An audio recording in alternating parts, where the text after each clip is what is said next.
Bonjour à tous, je vous retrouve aujourd'hui pour une nouvelle recette. On va réaliser ensemble des spéculoos maison. C'est quelque chose que j'adore, vous avez déjà pu le voir souvent dans mes recettes. Ceux qu'on trouve en magasin généralement de l'huile de palme. Vous allez voir ici, on va en faire 100 et ils sont tout aussi bons. Je vous laisse avec la recette.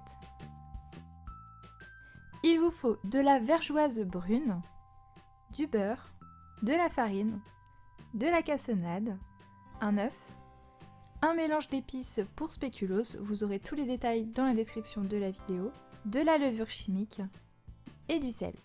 A l'aide de la feuille du robot ou à la main, je vais travailler la vergeoise, la cassonade et le beurre qui sera très mou pour pouvoir se mélanger et se crémer au sucre.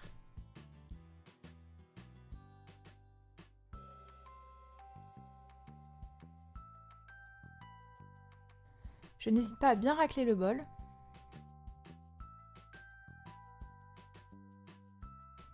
Ensuite, j'ajoute l'œuf.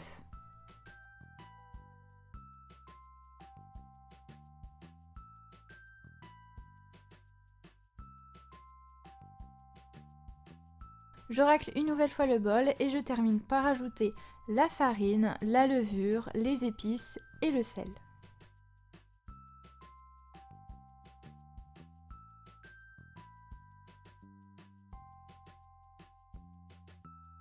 Je mélange un petit peu, je vais commencer à obtenir une pâte. Une fois que l'ensemble est homogène, je termine la pâte à la main.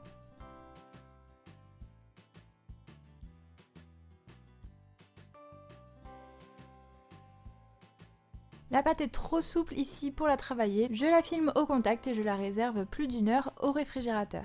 Le temps qu'elle durcisse un petit peu, elle sera beaucoup plus simple à abaisser ensuite au rouleau. C'est l'étape suivante, j'abaisse au rouleau la pâte à environ 1/2 cm d'épaisseur.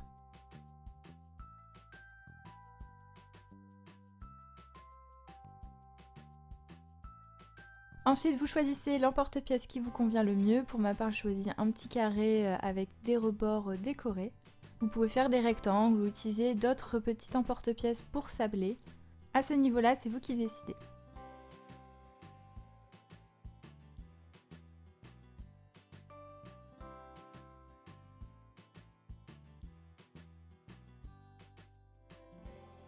Pour des petites pièces comme celle-ci, j'enfourne environ 8 à 10 minutes à 180 degrés, mais attention, surveillez bien par rapport à votre four. Vous devez les retirer lorsqu'ils ont atteint leur couleur brune qui est assez caractéristique du spéculoos. Couleur brune ne veut pas dire brûlé, hein, attention.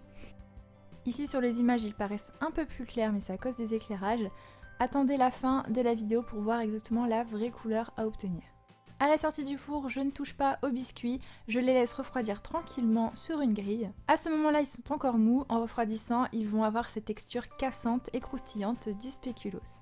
Et voilà, la recette est terminée, j'espère qu'elle va vous plaire. C'est un biscuit que vous pouvez très bien manger tout simplement comme ceci, ou alors l'utiliser dans des préparations comme pour des croustillants d'entremets, ou encore les fameux tiramisu au spéculoos que j'adore. D'ailleurs, il y a la recette, je vous mettrai le lien dans la description de la vidéo. N'oubliez pas d'aimer la vidéo et de la partager si elle vous a plu et de vous abonner à ma chaîne pour suivre toutes mes autres vidéos et me soutenir. Je vous attends aussi sur les réseaux sociaux, notamment Instagram, et je vous dis à très bientôt pour de nouvelles vidéos.